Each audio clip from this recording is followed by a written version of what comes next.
Let's get into it. Everyone, welcome. This is James Gets Into Video Game Music. I need a catchier name than that. It's not a very good name.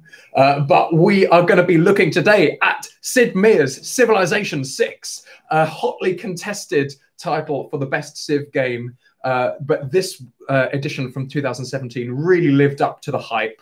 And that's 3 years ago. That's absolutely nuts, frankly, that that game was released 3 years ago. There have been some expansions since. For anyone who does not know the beauty and wonder of the Civ games, it is a turn-based strategy game where after a couple of hours, you start seeing everything in your life in hexagons. It's quite damaging to one's activities in the daily world because you feel like conquering things and proselytizing things. But it is incredible. You get this sense of immersion in the Civ games like no other strategy game I've ever played. Please feel free to suggest better strategy games, but on a civilization making grand scale topic, it's very, very hard to beat. And part of the immersion, of course, is the award-winning, Grammy-winning music that has come with the Civ games. And yes, I'm seeing the Easter egg someone's picked up on already with the Gandhi becoming a warmonger halfway through the game in Civ 5. That was a good one. Yeah, this music has won many awards. Civilization 4, Christopher Tin won a Grammy for best video game music for his Baba Yeto piece. I'm sure many of you have heard that. I mean, I'm preaching to the choir here in terms of people who've enjoyed this game. Galen's already logged 200 hours. That is more than me. That is that's impressive. And then Civilization 5, you had loads of award-winning pieces, some that won pieces for entertainment awards. I think there were a couple of Oscar nominations for entertainment prizes for the Civ 6 music because of how beautifully it was orchestrated. It was absolutely fantastic. And then Civ 6, the pieces themselves haven't won as many awards, but the music itself is revolutionary. And some of you might be able to jump the gun on me today because some of you may have watched the 8-bit music theory video on Civ 6. And if you haven't watched that, after we've done this, because I'm going to not skip over some of that, I'm going to explain the idea of that video, but I'm going to go further than that. So if you've not watched the 8-bit music theory video on Civilization 6's music, that needs to be something you watch after this. But don't worry, it's not a prerequisite. But that seems to be one of the only sources of information about the music for this game. I'm going to take what they have done and go a little bit further and talk about what it means, what this music actually means in the context of where it was written and what it means to play the game when you've got this music going. So let's dive into it. I'm not even going to talk about Sonny Devillers until the very end.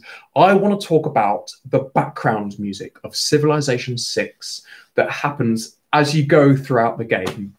And this is the revolutionary bit. So before, in previous games, in previous Civilization games, you had music for each leader as they were at peace and as they were at war, as you'd expect, with snare drums in the war bit and harps in the peace bit. And the music would change as you interacted with other players and other civilizations, but it would stay pretty much the same. And actually, one criticization, is that a word? I don't even care. That one would have for Civ 4 and Civ 5 is that you're ending up playing quite a few hours with the same music in the background. Civ 6, though, changes the game. It changes the game. Every leader has their own theme, a leitmotif, if you will, if you're a Wagner fan. And then this theme is transformed analytically and with its orchestration and with its harmony and with its instruments as the technology grows through the eras of the game. And you might be sat there thinking, oh, I've played this game. This is kind of obvious. I realized that, and maybe I haven't put it into words before, but just think about how significant this is. The music composers behind this game knew how to get players involved even more by throwing you in the deep end of music and getting your culture in your civilization to be right at the heart of your playing. And I'm going to be talking about that and sort of the psychology of gameplay a little bit later on. So how have they done this, and what are the musical sources? This is the cool bit, and this is where Civ 6, I think, takes a big step up from earlier games. The musicians, so the composers who have written this, it's Jeff Knorr, who's the big music supervisor who wrote a lot of the arrangements and collated a lot of the themes, supported by Roland Rizzo and Griffin Cohen and Phil Boucherer. And they all have different roles to play in the creation of this score. But the fantastic thing about this is that they don't just write a whole load of new themes. They gather folk music from around the world, from each of the civilizations that they want to talk about. And I think this is absolutely astonishing. These are video game composers that are engaging with folk traditions across the world. If you want to show how valid video game music is on the international stage, you just need to look at the researchers involved in Sid Meier's Civilization 6, because it all of a sudden throws video game music to this wonderful place with Dvorak and Bartok doing all of this field work with ethnomusicology. And the themes that they gather are fantastic, and their treatments of them are nuanced and respectful for the most part. But they do have some drawbacks. And I think to demonstrate some of the drawbacks, we're going to dive into one or two specific case studies from one or two specific leaders in the game. So let me explain, if anyone hasn't played Civ, again, at this stage. So you pick a leader and you can pretty much guess it if you haven't played it. You pick a leader and you go through all the technological eras and try and win with either a military victory or a culture victory where everyone's buying your blue jeans. That's the thing, isn't it? And there are several other victories possible in Civ 6, especially in the expansion packs. But the music changes with each technological era. Now, how does it change? Well, before we see how it changes, I want to listen to one specific theme, and I have chosen Norway because I think it gets one of the most interesting musical treatments. And please comment if this is too loud or quiet, by the way, in the live chat. I think I've got it monitored pretty well. But here is, I have no rights to this music, by the way, but I'm going to play it. YouTube's fine for that. Here is the ancient era theme of Norway from Civilization 6.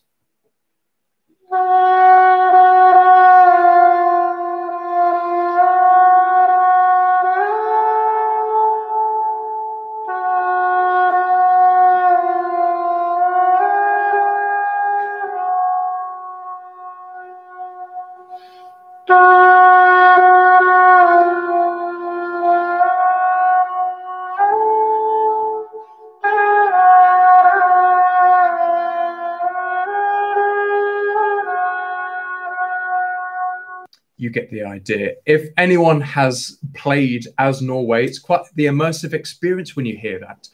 There's something to note here, and this is the really cool bit. This is the bit that blew my mind when I finally read it. It seems so obvious. How many instruments there? One. Solo instrument, the ancient era. And not only is it a solo instrument, it is an ancient instrument.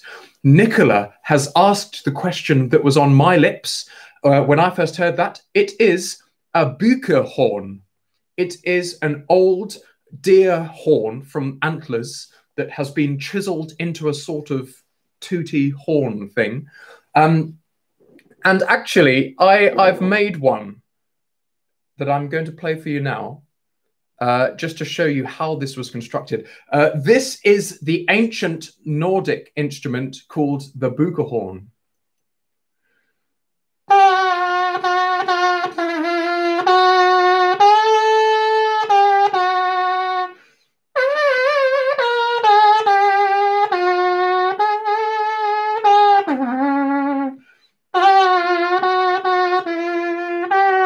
You get the idea. That is how a bukerhorn works. It's just a piece of tubing that doesn't have too much of a stria. And you're absolutely right. It needs an egregious amount of reverb. That's the only thing missing. I'm afraid I don't have actual deer antlers. We're going to have to go hunting. That is all a bukerhorn is. I was leading up to that. That was a lot of fun.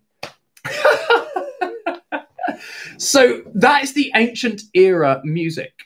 That is the ancient era music for Norway. We've got a question, stupid question about how are you getting the variation in pitch? Well, great question, Alex. Normally brass instruments, I'm digressing here, normally brass instruments have a very set harmonic series, but for instruments like this, where the vibrations of the tube are not very strong, it doesn't limit us to one specific vibration. So you get a much more varied pitch class that you can get. And for anything that doesn't work, if you just cover the whole, you get a slightly different harmonic series out of it. That's how most ancient trumpets worked. I've had the honor of playing some ancient brass instruments at the Horniman Museum in South London. It's a lot of fun. It's a lot of fun. I bet you weren't expecting that when you logged on this evening. So Norway's ancient theme uses folk music played on a bukerhorn. And just to show you how good their research is, this is actually a Norwegian folk song. It's called, and I'm going to pronounce this incorrectly, Gendines Bonlot. And it was a lullaby originally sung by Gendines Lulin. And it was transcribed by Edvard Grieg in 1896, actually. So this is something, this is research that's been done by other composers, and it's reached the game of video game music. This is just so poetic. It can't get any better than this. The song, I'm not going to sing the song in Norwegian because I can't speak it, but the child is placed in a crib, sometimes smiling, sometimes crying. Sleep now, sleep now. Those are the lyrics to the song anyway. Here we go. Some more questions. Oh no, just some wonderful comments. Everyone, thank you so much. If you do have any questions, chuck them right there. That's exactly where they need to go. Here's the interesting part though. We've heard the ancient era theme for Norway, but what happens when you make it to the medieval era? Well, let's find out.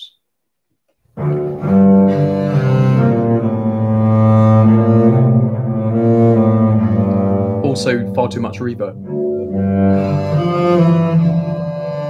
So much.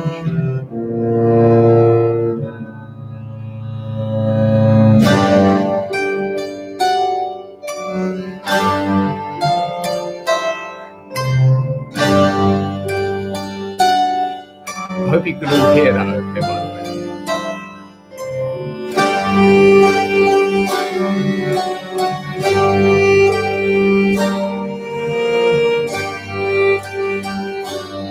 Again, you get the idea. I hope that's coming through. So that is the medieval era of Norway. And as you can hear, the music has grown. We've got more instruments and we've got different instruments. We've reached about a quintet of instruments there. And the well of hearing amongst you, those concentrating in the audience, will notice that they are actually medieval instruments that are being played. You've got 3 viol de gambas playing, and actual viol de gambas, not just cellos playing in a viol de gamba idea, but actual viol de gambas with gut strings, no vibrato, and terrible intonation, because you just can't tune a viol very well. It's very, very tricky indeed. I am sitting on a chair, by the way, Richard. That's a strange question, but I will answer all questions given to me. You can also hear a mandolin there, and there's some vocals as well. And so we've got this medieval era where your civilization is growing in complexity, but also the music is growing in complexity. And you've got the harmony that starts moving as well. And the harmony evolves in complexity as well. So it starts obviously being homophonic with that bukerhorn, just have that one line of music happening. And here we go into medieval modal folk song, where we are based in the different modes. So the Dorian mode, for example, is used quite a lot throughout the Norwegian theme. And I think this is absolutely fantastic. You've taken this melody, we've brought it, and we've contextualized it in what you are doing as a medieval Norwegian society. How cool is that? And this is what the 8-bit music theory YouTube video talks about. They talk about the immersion factor that this has. It draws us into the stories that we create with this country. And I think that's why this game is so powerful, because it shows us this is the story you're making. This is the war that you're having. This is the, you know, the world wonder that you're building. And you listen to this music while it happens. I mean, it doesn't get any more magical than that, actually. It's absolutely fantastic. So you can guess it. As we move on from the medieval era, we get yet another arrangement of the same melody, Giandina's Bon Lot. And this time, if I can get it to the right time code, you will hear some slightly different instruments playing.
Isn't that fantastic? That is the industrial era Norwegian theme, and beautifully played by a session orchestra. It's not even a real orchestra. It was put together especially for the recording. And I think they do a remarkable job. It's absolutely fantastic. So it's the same melody that we heard on the bukerhorn from the 19th century folk music Norway, but now we've hit the Industrial Revolution in the game. The complexity of our society has grown, the complexity of the orchestration has grown, and so has the harmony. We've moved from medieval modality to functional tonality, and it's absolutely beautiful arrangement, this. It's very, very good. I actually think that the industrial era arrangements are the strongest. And of the members of the creation team that I mentioned earlier, Jeff Knorr, who's the sort of supervisor-in-chief, the musical director, if you will, Roland Rizzo, Griff Cohen are the ones who, in particular, wrote these industrial arrangements. And I think they deserve particular recognition for very, very good arrangements. And of course, this is for every civilization. We're just doing Norway. I could spend all evening talking about this. But you look at the other civilizations and all of the themes get the same symphony orchestra treatment as we get into the industrial era. I'm going to show you the last era of music that we hear. And this is one that I think could be a little bit better. Here we go. This is what happens when we get the atomic era. Am I getting the right time code? About there should do it. Sorry, everyone.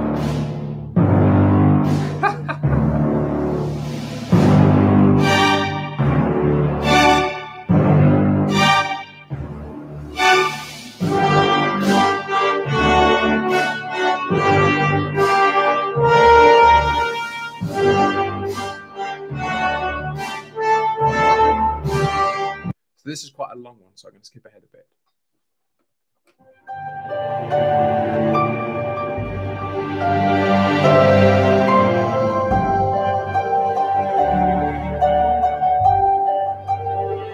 So you can hear something has changed here.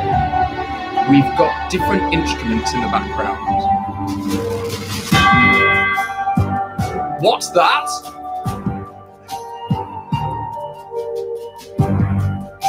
Is that a hip-hop backing track I hear?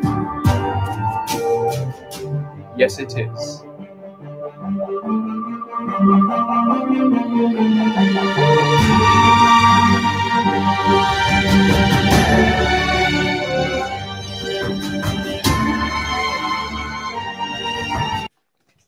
You're not wrong in your ears there. We just heard a hip-hop version of, well, ish, of the Norwegian tune, Gjendines Bandlot. What were they thinking? I think it's fantastic. We've moved into the atomic era, and they are starting to use electronic instruments and synthesizers. And most of this is the work of Paul Boucher, who is sort of an electronic instrument specialist. And the Norway atomic era theme, I think, is one of the strongest because somehow it keeps that folk music melody, but it has this, there it's quite hip hop influenced. And at other times, it's almost prog rock kind of thing. And so you're listening to this as your civilization starts building tanks and starts churning out pop music, and your culture, you start evolving your theology to a new place. And I think this again increases our immersion into the game enormously. Can you think of another game? Obviously, music evolving in video games, it's not a new thing. It happens quite a lot, especially video games like Assassin's Creed specialize in the music changing in the environment. That's kind of their thing, isn't it? But to look at a strategy game which happens over hundreds of hours, frankly, for a single marathon length game, they've put so much effort into making this really immersive. And when, frankly, they didn't have to, did they? They could have gotten away without this level of detail. So the Norway themes are fantastic, frankly. They are really, really good. But it's time to turn to another one and to look at the limitations of this approach. And frankly, Jeff Knorr, if you're watching, this is what I would do differently next time. So this is the other one we are going to listen to very briefly. If it works. Yeah, that's the right place.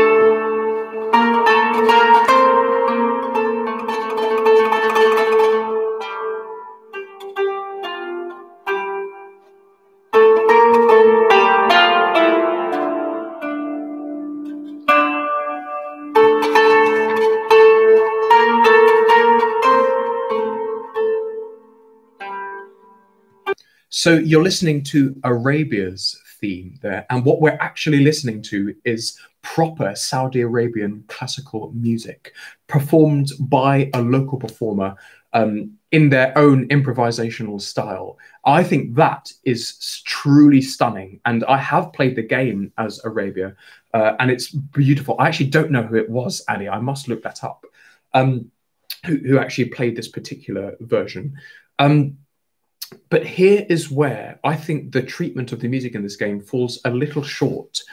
And it's because of what happens in the rest of the game.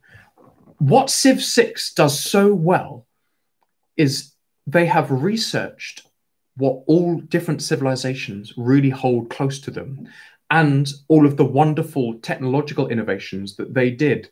And so the rest of Civ 6, it's much less Eurocentric.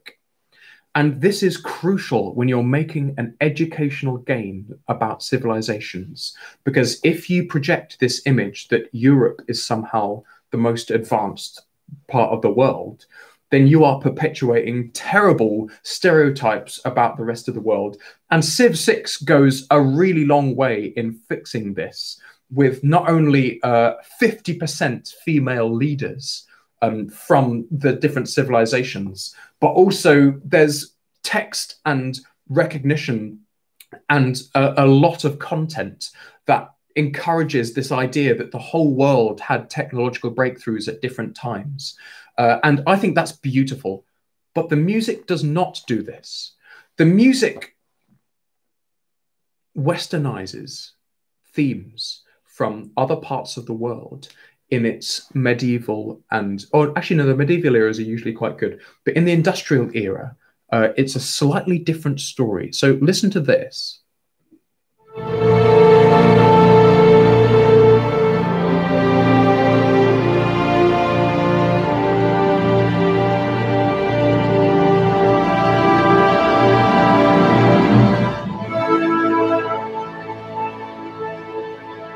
This is still Arabia, but in the industrial era now.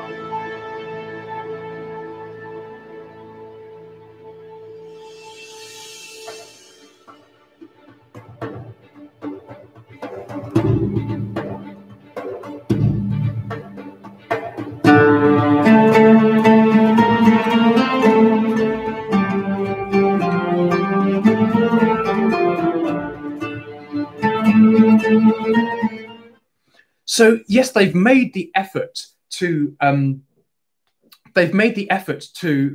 keep the traditional instruments, but part of music from the Middle East classically is that it doesn't follow the same rules of meter, of time signatures.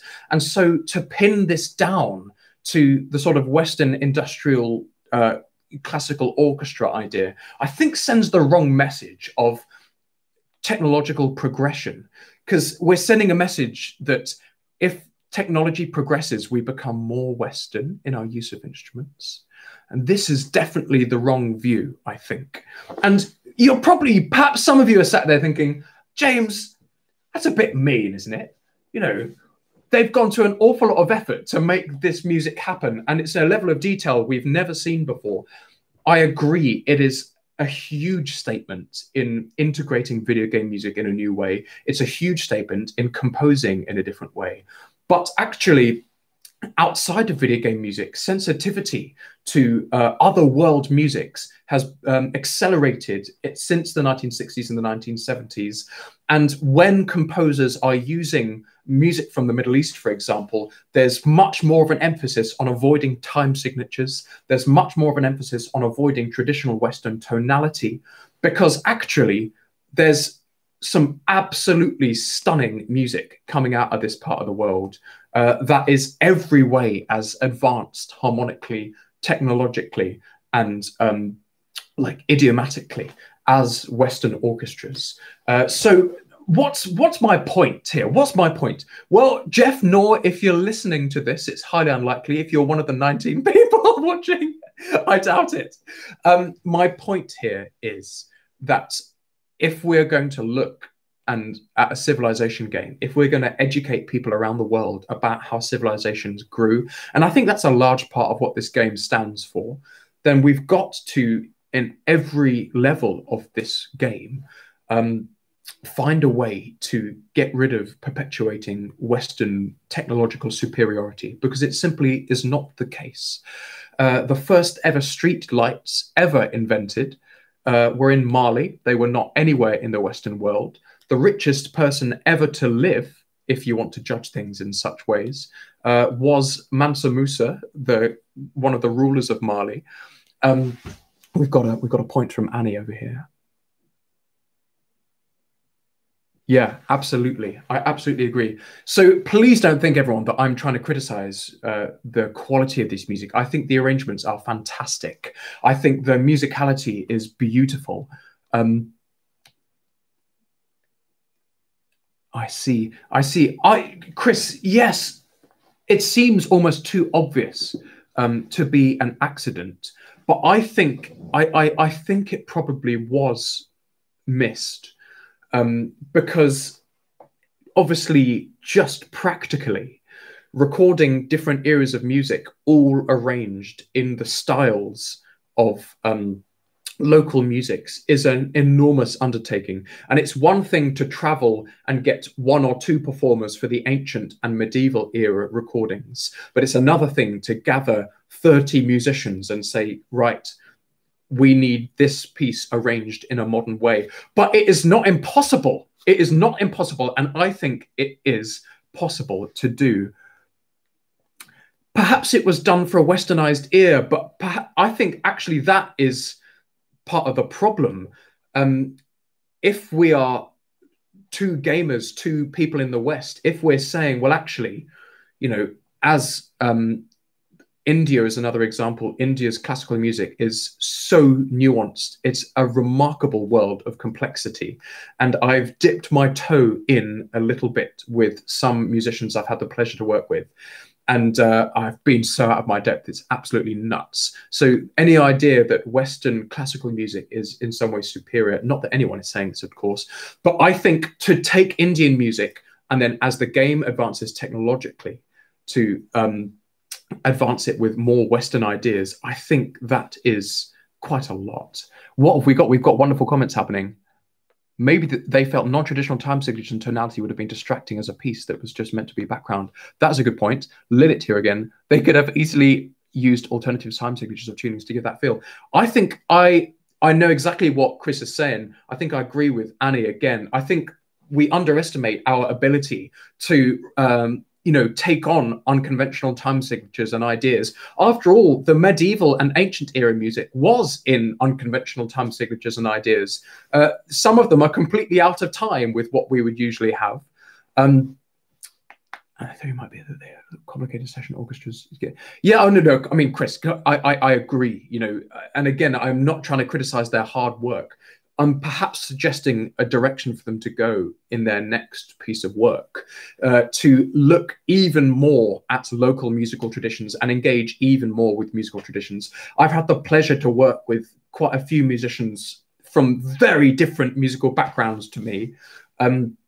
And you learn so very much if you work with them in large numbers and get them to do things. The music to the Avatar: The Last Airbender, I can't remember the music to that series. I did love it from the bottom of my heart, I did. But yeah, so there are examples of mainstream media using unconventional world musics that are extremely nuanced. So I've started a discussion there. This is great. I'm very, very glad that that has ignited something in you all. There have been many academic writings on the music of this game. And I think this shows just how hard they have worked to make this a game worth playing. Sorry, there's more wonderful comments. Yeah. Yeah. Oh, okay. This is a fascinating discussion. I'm going to plow on, but put something in bold if you want me to respond directly. But these are all wonderful points. I think I agree with everyone in terms of the challenges, but also, this game is going out everywhere in the world, and if we want to keep educating about the power of all civilizations, then we can't show the value of just one in music, which is, as we've already discussed, probably the largest immersive part of this game, because the graphics are beautiful, but they're not real world graphics. So that doesn't matter, but the music is real world music. And I think that's why the music is so crucial to this game. So what I would like to do here, what's Chris said? Yeah, we can, James Curl, to make direct questions. Oh no, that's fine. Yeah. So the bold James Curl name really just got my attention there. What I would like to do, because this music is available online, is I would like to perform some of these with our video game orchestra.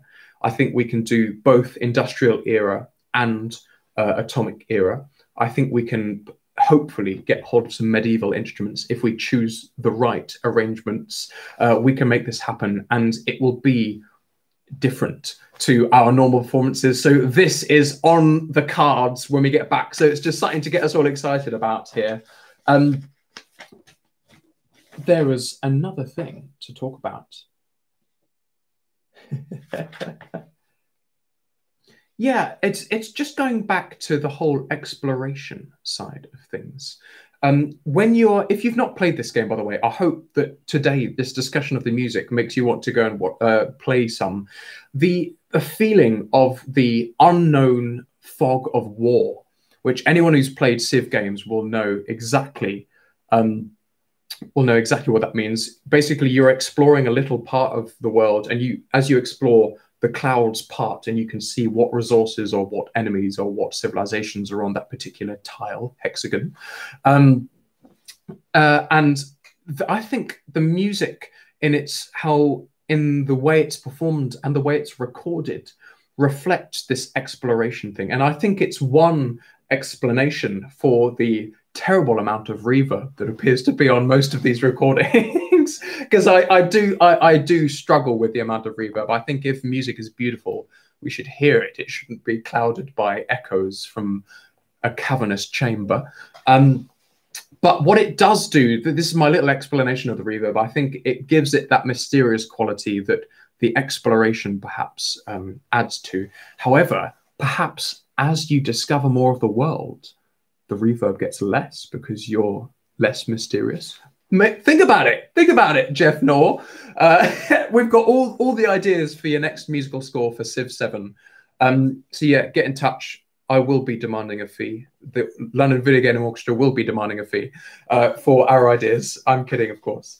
I love how the internet has blown up about this game and how it's blown up about the music. Can we get James to do a solo for the first Norway piece? If you all buy me some deer antlers, I will play the Norwegian folk song on the bukerhorn. That would be a lot of fun, I think. Actually, we need to get you all some veal de gambas. That's perhaps the more important thing here. So, if we do music for Civ 7, I dread to think what the percussion will need. Oh, yeah. Okay, well, we've got brilliant ideas coming over here. This is fantastic. By the way, I haven't stopped to say thank you so much for tuning in today. It's just an absolute pleasure to bring some of this music that I absolutely love to you all. Let's just talk about Sonny di Voler, by the way, which someone has already mentioned. It's the theme tune of Civ 6, and it was written by Christopher Tin, who's a bit of a big name now in the whole video game composition world. It's time for a controversial statement from James. I think the rest of the music is better than his theme tune. I think that the themes for the individual songs are arranged in a stunning fashion. I think that Sonny di Voler is not quite as strong as Baba Yetu. Baba Yetu was an absolute banger. We can't forget that piece from Civilization 4. And I actually think even Civilization 5, the theme tune, was perhaps stronger than Sonny di Voler. Don't get me wrong, it's still very, very beautifully composed. And I think perhaps part of it is in the recording. Or we're going to get some, I've said something controversial here. Yeah, we've got some agreements here. I'm sorry for anyone who just absolutely loves that piece. It's more in the arrangement itself, actually. And, oh, I've scratched the microphone. It's more in the arrangement and how it's recorded, I think. When you hear how meticulous the other guys have been. And I say guys because there's not a single female composer involved in making this music, which is terrible. So this needs to change, Sid Meier. There are some absolutely phenomenal female video game composers, some of whom I'm in touch with. They're remarkable. Get them involved. So, yeah, who are the names? We need them again. You can all go and look up their music. Roland Rizzo and Phil Boucher. Those are the people I would really, really say go and listen to their music. They've done a wonderful job orchestrating. It's very difficult to do arrangements of music in very, very different styles using very, very different harmonies in an industrial era, a medieval era, and a modern era. Is there anything else? Are there any other extremely cool facts that I'd talk about here? Yes, there is. Aleatoricism. Aleatoricism doesn't make any more sense when I say it twice. That's the posh musical term for when music is different every time it's played. And there's many types of aleatoricism. One is improvisation, because obviously people will make things up in different rhythms using different notes. There are things like Lutoslawski's music, which has rhythms that are, you can make up how fast notes are, that kind of thing. And then you have more structural aleatoricism like Stockhausen's music. There's a lot of Stockhausen where you can play this section of this bit and then this section of this bit, and you can choose the order. Why am I talking about this? This is crazy. Well, video game music offers the composers a unique view at aleatoricism because people are going to be playing their music, playing the game and writing their own stories. So the music must be aleatoric. Otherwise, we're not going to be brought into the drama of the game if it's the same every time. And so this, I think, is another thing that elevates this video game and its music above quite a lot of others, in that the musical score reacts to what you do. Just think about that for a second. I know it's not revolutionary because there are other games that do it. None do it in such a nuanced and overarching way as this. And perhaps none do it in such an immersive manner because of how literal the progression is in terms of adding instruments, adding complex harmonies, adding electronic instruments as you get more electronics and as you get more people in your civilization. I think there's a lot to be said for the method that has been used here. I think it's groundbreaking. I don't think they've won enough awards, but that one caveat I have about the westernization of some of the world's most beautiful music.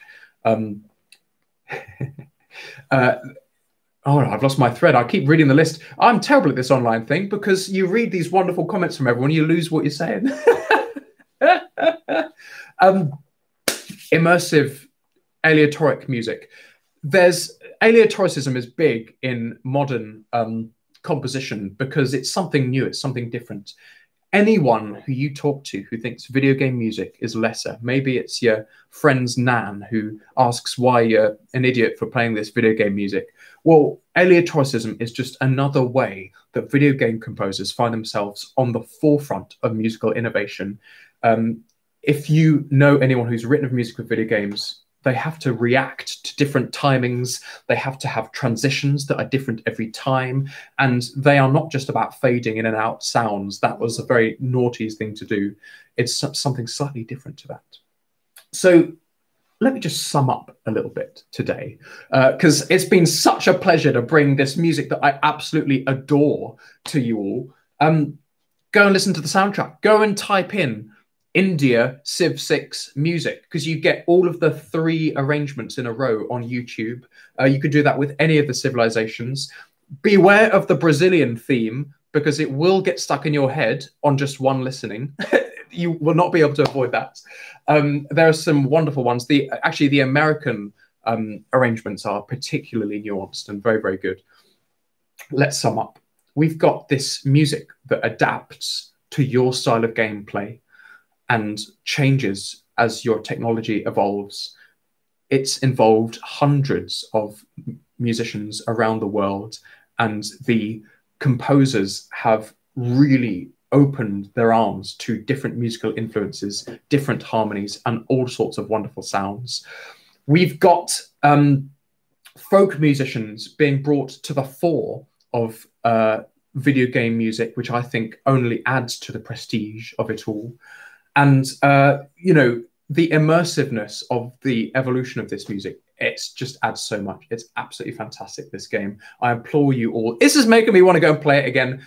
You go down a Civ hole, though, don't you? There's no coming out. You just one more turn, and again, you start seeing everything in your life in hexagons, which is rather dangerous. I have taken enough of your time. If you have any questions, fire them away on the right-hand channel right now. I'll talk for another couple minutes. Or feel free to message me this week. But the idea of this video, this was not a standalone thing. I've spoken for 50 minutes because it's great fun to talk about this music. But what I would love is for us as a video game orchestra to start doing some research on our favorite video games and giving presentations like this, or more chilled, because I've done quite a lot of research. I didn't really mean to do so much research, but it was just an awful lot of fun to get into this music. I want this to happen every other Thursday, if we have people keen enough to do it. This is not obligatory for anyone. And if we have a week that no one has volunteered to present on a game, I'm happy to fill in the gap. But I would love this to become a thing we can do as an orchestra. So if anyone has ideas of what they would like to do, can you please email us at our video game email, londonvgorchestra@gmail.com, or chuck me a Facebook message, chuck me a Discord message. I will check all of these means of information. I will track all of them because there are many ways I could be contacted here. But yeah, please don't hesitate to get in touch. I want to hear all ideas. What's the next piece you want to hear about? Even if you don't want to actually give the presentation, please, please give us ideas. And Galen has just wonderfully written a link of where you need to really send those ideas. That would be fantastic. Any questions? Do we have any questions? Oh, yes, I'd be so willing to help him with any presentations, because I think the idea would be that we would do it on Discord, perhaps, or if that is unpopular, we can keep doing it on YouTube. And if anyone wants to write a presentation but doesn't want to actually present it, I'm happy to do that as well. I'm happy to help. We can team up in little pairs and teams. Yeah, everyone, what a pleasure this has been. Absolutely fantastic to do this today. I love the music from Civilization 6. It has its cultural problems, it has its educational problems, but my goodness, is it beautiful.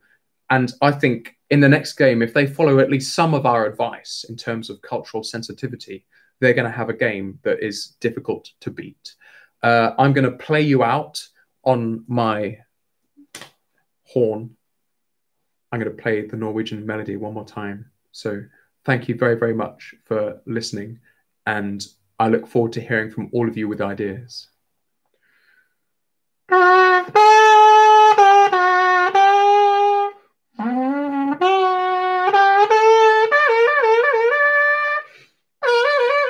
Oh no, that's a bit that's blocked. I wasn't expecting that. This is fantastic. Guys, thank you for a lovely evening. I'll see you on Discord if you want to join. But if not, have a lovely, lovely week. And yeah, keep playing music. Keep listening to this music. Bye-bye.